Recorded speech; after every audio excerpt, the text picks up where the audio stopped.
We have yet another belt from outside the company ending up in the hands of a WWE guy, with Dominik Mysterio capturing the Triple A Mega Championship at Worlds Collide. Welcome back, guys, to Fog Wrestling. It's happened again. Another WWE guy has went and captured a belt from outside the company. You will not see this happen the other way about, whether it be TNA or Triple A.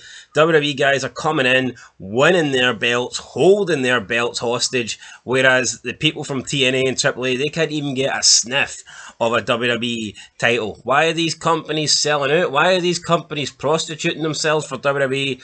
Fuck those. I hope it was worth the money, if they're even getting any money, because they're sure as hell not getting much exposure.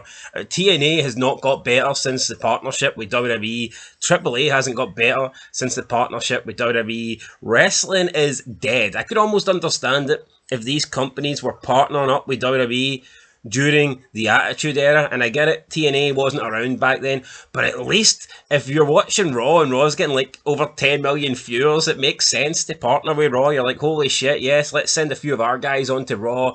Like when it happened with ECW, you had ECW people maybe appearing on Raw a few times and it's getting them exposure, great, but the fact is nobody's watching WWE now. It's absolutely dead, and these companies are just whoring out their titles to these WWE guys. Make it make sense. Anyway, guys, it was Worlds Collide, in Las Vegas, but I don't really see worlds colliding. I see a bunch of Mexicans. I see a bunch of guys in masks. I see a bunch of guys from AAA facing a bunch of guys from WWE. That's not really worlds colliding here. It's the same shit with Forbidden Door. At least Forbidden Door kind of gives you it's almost like a look into what you could never have before, but at the end of the day, even Forbidden Door's a load of shit, because it's people that have wrestled on. Yeah, you might be getting guys from New Japan, but majority of those guys from New Japan have already wrestled in AEW over the last 5 years, so they sell it to you as a Forbidden Door if it's like the first time you're ever seeing it. But we've already seen like Tanahashi and Ibushi and Okada and all these bums, Matsushita and Mitsubishi and Honda, and what did they seen on Toyota? We've already seen these people in these car manufacturers or whatever. I've already fucking seen them in AEW. So it doesn't really matter. And with Worlds Collide, it doesn't matter either. Nobody cares. You've got, it might be the best. You've got like the best of AAA. I believe it's their best. You've got the best of AAA versus absolute mid-carders from WWE. Nobody cares about these mid-carders in WWE when they're on WWE. So why would we care about them when they're on AAA, you know? Like, for example, Natalya.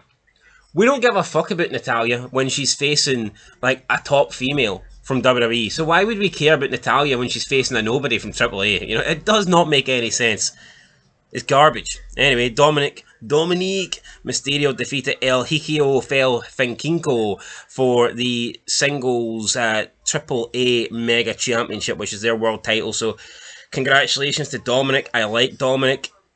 After the match, Ray had to put the belt on him like he promised to, or give him the belt. Then Dominik says, no, that's not good enough, you need to put it around my waist. And then Ray puts it around his waist, and it's like, didn't we just see this shit with Becky and Lyra like a few months ago? WWE's just ran out of ideas. I don't know, man. It's embarrassing.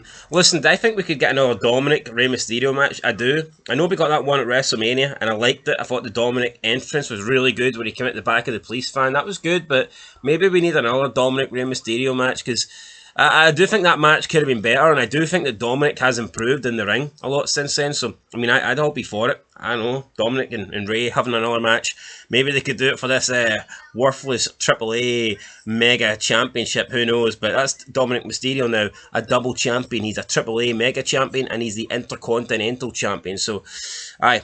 Congratulations to him, but we'll quickly run through the card here. Didn't watch it, not going to watch the highlights because I don't give a shit. But we had in the opening match, it was a Lucha Showcase 8-man tag team match. It was Laredo Kid, Mascarito Sagrieda, La Parker, and Octagon Jr. versus Latino World Order, Cruz del Toro, Joaquin Wild, Lince Dorado, and Mini Abismo Negro. So there you go. The AAA team won. Natalya versus Fabi Apache. Singles match to determine the number one contender for the AAA Reina de Reinas Championship. Natalia won. Alright, who cares? Then we had a tag team match for the AAA World Tag Team titles. It was Pagano and Psycho Clown defeating Grayson Waller and Kofi Kingston with Xavier Woods. This match lasted 17 minutes. Why? I don't fucking know. Fourth match with Lola Face and Mr. Iguana taking on the Judgment Day of Finn Balor and Roxanne Perez. Lola Face and Mr. Iguana won. By God, Finn Balor's an absolute jobber at this point in his career. Fifth match we had El Hijo del Dr. Wagner Jr. and he defeated Dragon Lee, Ethan Page, and JD McDonough for the AAA Latin American Championship. And then in the main event, we had Dominic defeating El Hijo del Finquinco for the AAA Mega Championship. Right. Let's talk about the storylines going into this. Oh wait, there was no storylines, there was no build, there was no nothing. These are simply just random matches. It's like watching Tabo Tuesday or something like that, or Cyber Sunday, but you've got no option to vote on anything. And at least you can say what you want, but at least with like those interactive pay-per-views, there kind of was like half-assed stories, and like if someone had an option of going up against three guys, normally they would have a little bit of beef with all three of them, so it still kind of made sense. Or it was just like a stipulation match to put on a story or something like that. But with this, it's just a bunch of random fucking matches that nobody cares about. So first of all, that's the big problem. Not a single storyline going into this, and that's what wrestling's about. I know in AAA they might not care about that. All they want to do is wee flips and handstands and drop kicks and springboard maneuvers and all that shit. And oh, look at this head scissors takedown. Oh, arriba. But nah, pish. Nobody cares. If people cared about that, if people cared about AAA style, then AAA would have had a boom period. AAA would be bigger than it is. AAA wouldn't be giving out their belts to WWE guys in WWE's worst period in the entire company's history. AAA would have had mega stars like Stone Cold and The Rock and Hogan, but they don't. They have fucking no. But they have guys that are over in Mexico. Well, here's the thing, right? See, WWE guys, they were over in the entire world, right? They were over in America. They were over in Canada, Mexico, Japan. I mean, look how big Hogan was in Japan. So, see when they say these people were more over than Hogan, I got to dispute that, because how the fuck was Hogan?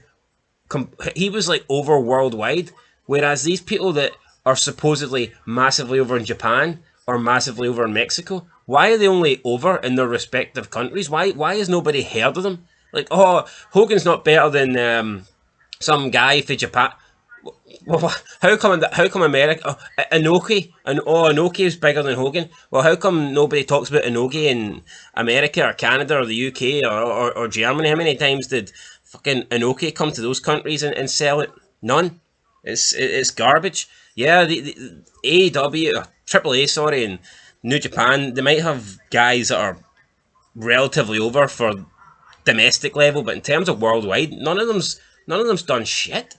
Where's the proof? If they were over, they'd be fucking over, but we've never heard of their names. They've never had a lasting impact on the business. And that's a fact. Austin, Rock, Hogan, like John Cena as well, to an extent. I mean, guys like that, worldwide, known worldwide. Inoki, just a guy that outside of Japan, nobody knew him. Apart from Dave Meltzer, because all he does is sit up till like 4 a.m. watching Japanese DVDs. I guess back then it was VHSs, but anyway, enough about that, right? The other problem I've got with this card is every match is an AAA guy versus a WWE person. It's like, we're not just talking WWE are slightly infiltrating this company. It's like every match has got a WWE person in it. This it's lost its identity. There is no more AAA. This is literally like, you want to call it SmackDown versus Raw or whatever. Or ECW Invasion. You call it what you want. Invasion, WWF, Alliance, whatnot. This is essentially turned into, this is no longer AAA. This is AAA versus WWE. Every match is a AAA person versus a WWE person. Even the Fatal 4-Way match for the AAA Latin American Championship, you've got the champion defending against three guys from WWE. What's the need for that? You had El Hijo del Fagner Jr. defending against Dragon Lee, Ethan Page, and JD McDonough. Why the fuck is JD McDonough competing for a singles title in AAA? The guy couldn't even compete for the fucking 24/7 title in WWE, and he's supposedly good enough to compete for the second, their version of the Intercontinental Championship or whatever it is. It's an absolute disgrace. Every single match here is, even if you look at the fourth match, the mixed tag team match, Lola Fice and Mr. Iguana versus Finn Balor and Roxanne Perez with Raquel Rodriguez. That match is what? That match is 80% WWE and 20% AAA. Like the representation from AAA on this show is almost non-existent. It's embarrassing what this company's allowing WWE to do to it. Same with TNA, albeit to a lesser extent. I don't think WWE had such a big takeover on TNA, but on AAA they need to stand up. They need to do something. I don't know. Just fucking fire a few burritos at Triple H's big nose or something. Try and keep him out of this company. Try and keep him out of business, because this isn't going down too well.